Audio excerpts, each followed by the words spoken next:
back with our friend Bernie Sanders. And Senator Sanders, you have a new book which is out tomorrow called Our Revolution. Now that the results of the election are in, any thoughts about changing the title of the book?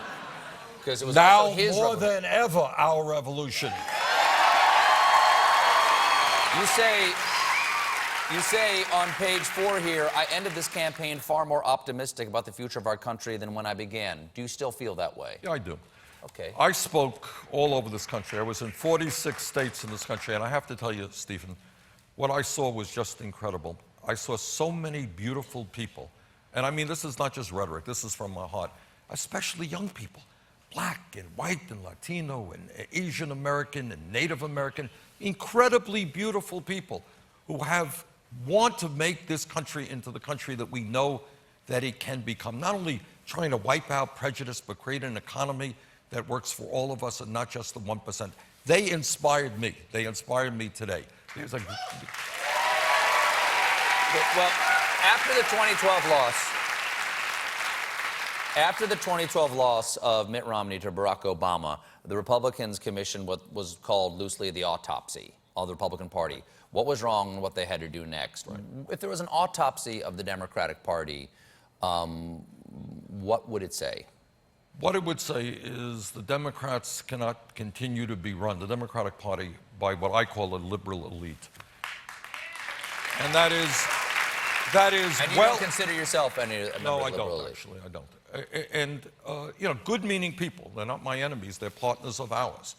But the party has got to transform itself to be a party which, first of all, opens the door, that it is a party that feels the pain of working-class people, of the middle class, of low-income people, of young people, brings people into the party. On virtually every issue that I talk about in that book, the vast majority of the American people are on our side.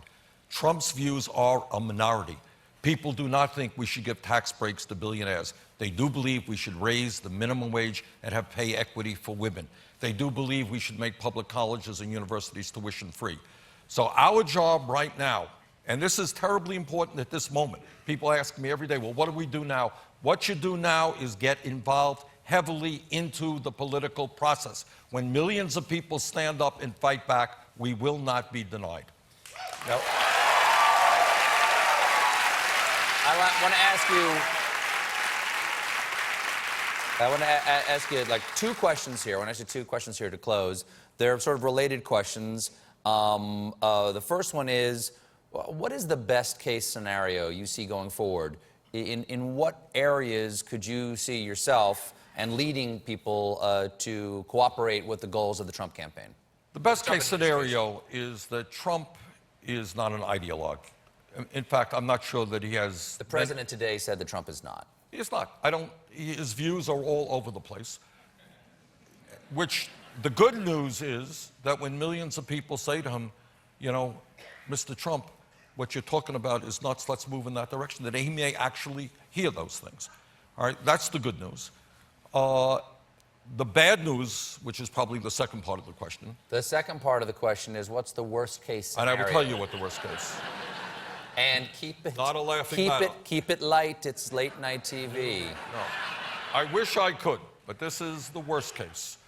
The worst case, if not Trump himself, people around Trump are saying, let's see, we got the House, the Senate, we got the White House, we're going to have the Supreme Court. We're going to change the rules of the game so that we don't lose anymore. Now, what does that mean? It means right now you have this disastrous Citizens United Supreme Court decision which allows billionaires to buy elections. They could make it even worse by doing away with all campaign finance laws so that somebody goes up to you and say, hey, here's $500 million, you're running for the United States Senate from New Jersey. I own you, you work for me, here's your script.